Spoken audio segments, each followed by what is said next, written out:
সুনামগঞ্জের ধর্মপাশা উপজেলার অন্তর্গত ৫ নং সুখাইর রাজাপুর উত্তর ইউনিয়নের নূরপুর গ্রামে ওয়ারিশ জমির বিরোধকে কেন্দ্র করে মারধর ও নগদ টাকা ছিনতাইয়ের ঘটনা ঘটেছে। রাস্তার সামনে এই ঘটনাটি ঘটে। গত বৃহস্পতিবার সন্ধ্যা আনুমানিক ৭টায় স্থানীয় রাস্তার সামনে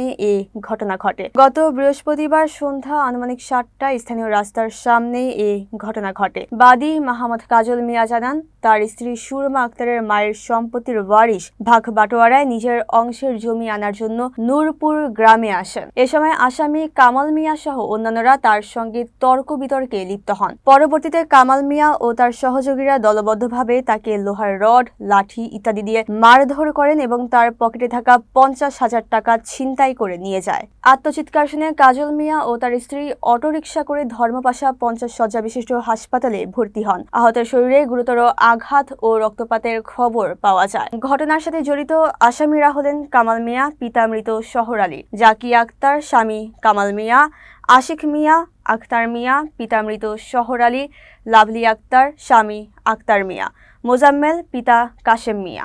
ধর্মপাশা থানায় একটি লিখিত অভিযোগ দাখিল করা হয়েছে। থানার অফিসার ইনচার্জ মোহাম্মদ শহীদুল্লাহ বলেন, তদন্ত প্রক্রিয়াধীন, সঠিক তদন্ত সাপেক্ষে আসামিদের বিরুদ্ধে প্রয়োজনীয় ব্যবস্থা নেওয়া হবে এবং তাদের সকলকে আইনের আওতায় আনা হবে। আহত কাজল মিয়া বলেন, আমার সারা শরীরে ব্যথা ও গলায় রক্ত বের হচ্ছে।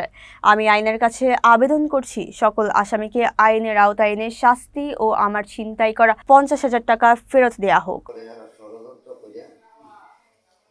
দুইজন মহিলা আর ৪জন পুরুষ। আর আমার একের পর প্রথম মহিলারা $10 কথা করানো আমরা মেরে দিই। রোজকে আমার ট্রেনের মাঝে বেরিয়েছে। আমার এই কিডনির মাঝে সমস্যা হয়েছে, কোমর লয়ে উঠতে পারিনি। নাকের সম্পূর্ণ একটা সাইড বন্ধ হয়ে গেছে।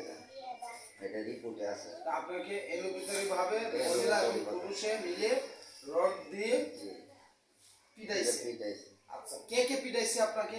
প্রথমেই কামাল, কামালের বউ, কামালের স্ত্রী। আচ্ছা, এরপরে তার আত্মীয় স্বজন যা বাকিগুলো আছে, ওই তার আত্মীয় স্বজন সকলে মিলেই এলোপেথারি আমার মাইকে তোরা মাইরালাম, কেউ নাই, আমরাই তুই রাফলে মাইরালাম না। তো আমি মাইরের টেলায়, রডের পিটার টেলায় আমি পরে গলার মধ্যে চারটা ছেড়ে গলায় যে এখনো রক্ত হইতেছে। আচ্ছা আচ্ছা, আপনি কি থানায় অভিযোগ দিয়েছেন? থানায় অভিযোগ আমি লিখছি, এখন এই অভিযোগটা পাঠাইছে। আচ্ছা, দেওয়ার জন্য আচ্ছা, অসংখ্য ধন্যবাদ। আচ্ছা, আপনি সরকার এবং প্রশাসনের কাছে এই যে আপনার উপর হামলা হলো, আপনার টাকা তারা ছিনতাই করে নিয়ে গেল কেড়ে আপনার কাছ থেকে এবং আপনাকে বেদুর মারধর করলো, বর্তমানে আপনি হসপিটালে আছেন, এই বিষয়ে আপনি প্রশাসনের কাছে কি চাচ্ছেন? আমি সূক্ষ্ম বিচার চাইছি, আপনার যাতে আমার মতন আর একটা লোক এমন ধরনের না হয়।